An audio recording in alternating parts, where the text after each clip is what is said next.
Querido Sebastian, mere seconds can forever change the course of our lives, making a mausoleum of everything that could have been us.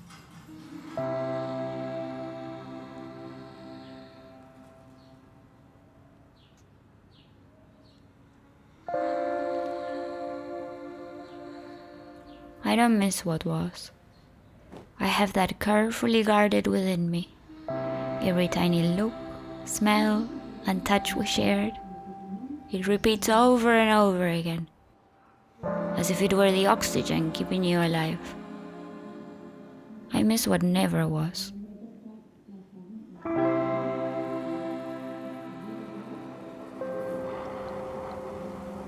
It was a warm night when I got the call. Just a warm, forgettable Tuesday night.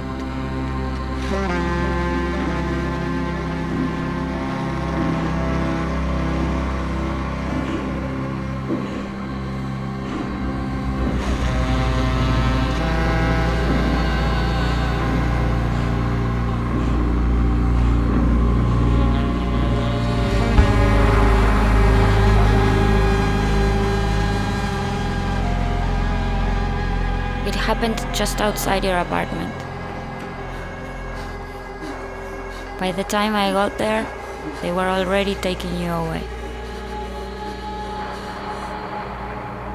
Lola and I slept at the hospital that night. In the morning they told us that even if you lived, you would never be the same again.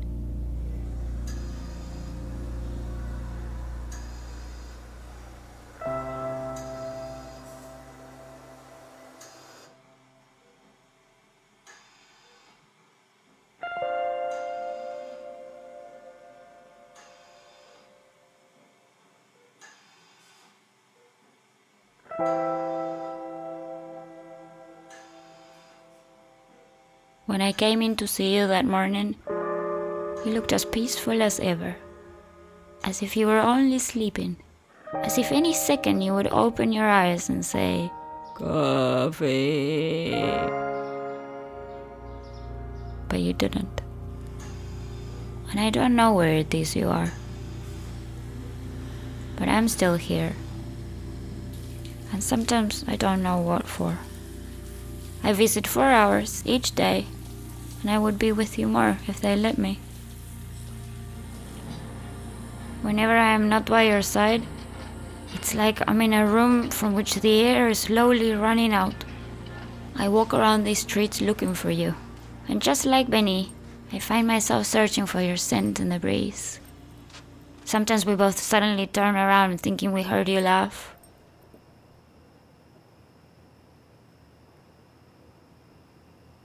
Poor Benny. At least I know it can't have been you.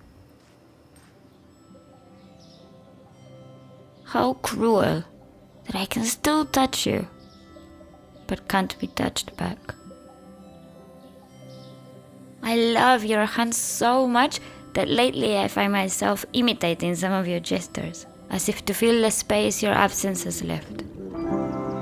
The way you move them when you talk, softly and gently, but with no hesitation, with surgical precision, floating amongst the notes of your gentle voice.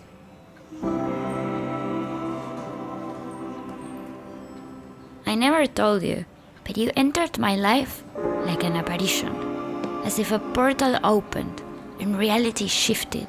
I don't know if time stopped or it started again.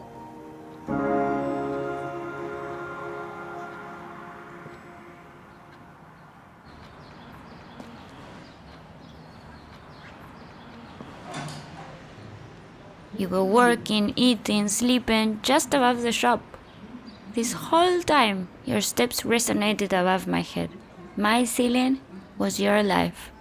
Benny must have got out when the piano movers came. You were so grateful. I knew in that instant that I liked making you feel good.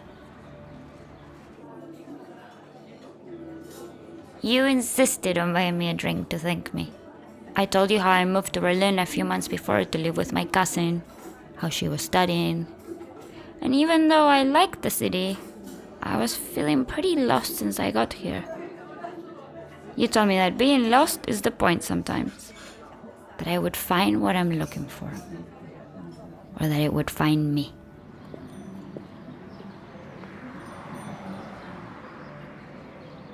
As we said goodbye, you asked if I'd like to be put on the guest list for a show you were playing that Saturday. I realized I had forgotten to even ask what you did. The most meaningful interactions often bypass the most basic details of someone's life. I told my cousin Lola about you that night. No lo vas a poder creer, pero conocí un chico muy lindo. She just kept laughing, but in the sweetest way. Since we were kids, it was always her talking about her crushes. Now, it was my turn. I told her about that Saturday and pleaded for her to join. Sí, claro, obvio. Cuenta conmigo.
And it was on that early morning when you were suspended over the piano keys, only slightly moving your mouth, doing that satisfied smirk you do when you know you've done something right. That's when I knew what I felt had a name.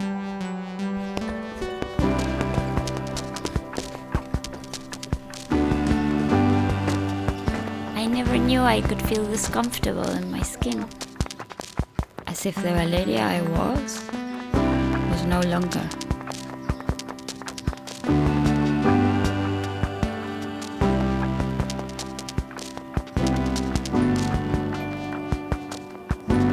At times, it's almost upsetting to realize just how little autonomy each of us actually has.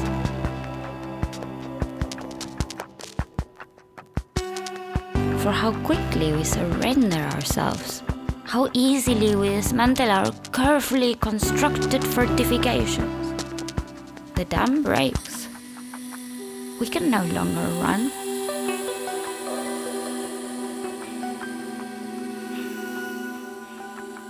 And then suddenly it's take my hand, take my whole life too.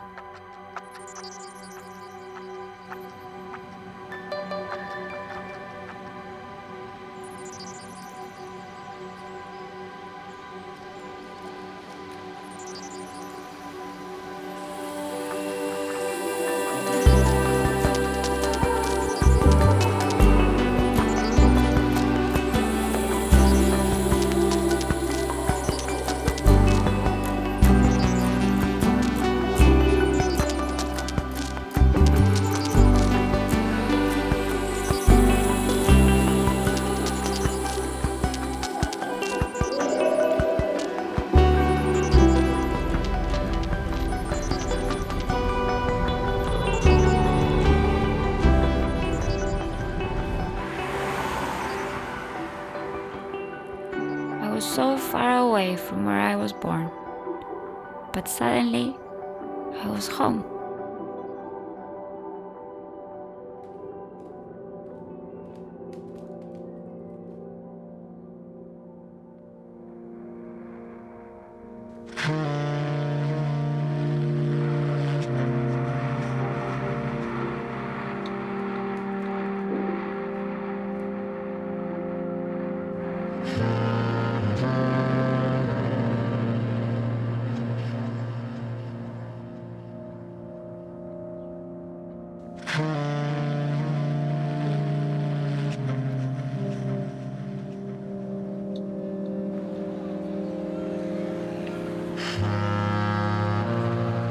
I know what others are thinking, wondering what they might do in my situation.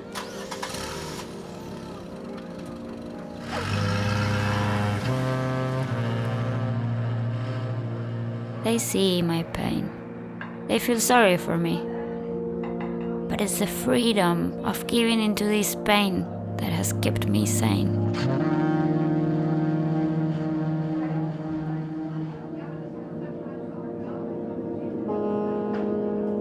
Sometimes they'll delicately imply that no one would ever judge me if I just moved on, started again, found someone somewhere new.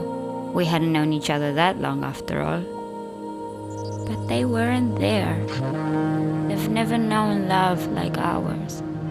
They don't know that when you wait for a love like this for so long, you can't help but think you're being put to the test. So I won't let anyone take you away from me.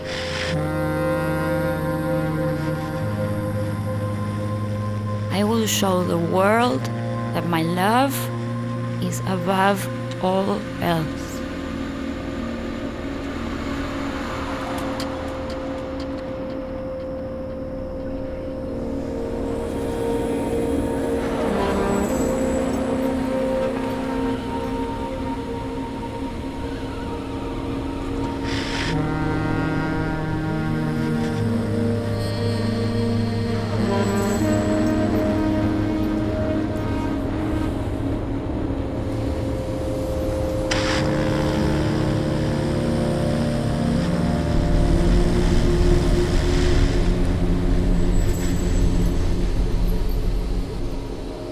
I'm not blind. I know our love isn't perfect. But if love is measured by sacrifice, then isn't it close?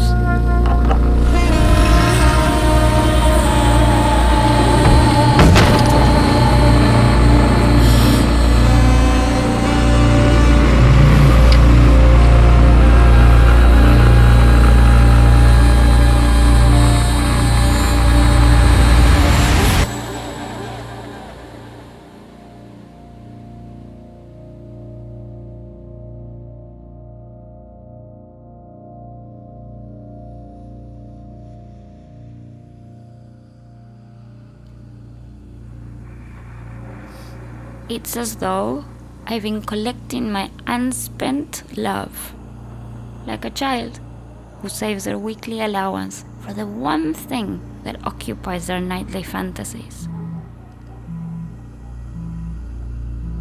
And now I have enough to not just softly give, but to pour all over. Enough to drizzle over your head, to cover your face, clog your ears, fill your mouth, to run down your neck. Enough love to envelop you slowly, as a spider cocoons its webbed desire. And like a fly caught in a web, you're forever mine. And I'm forever yours. Valeria.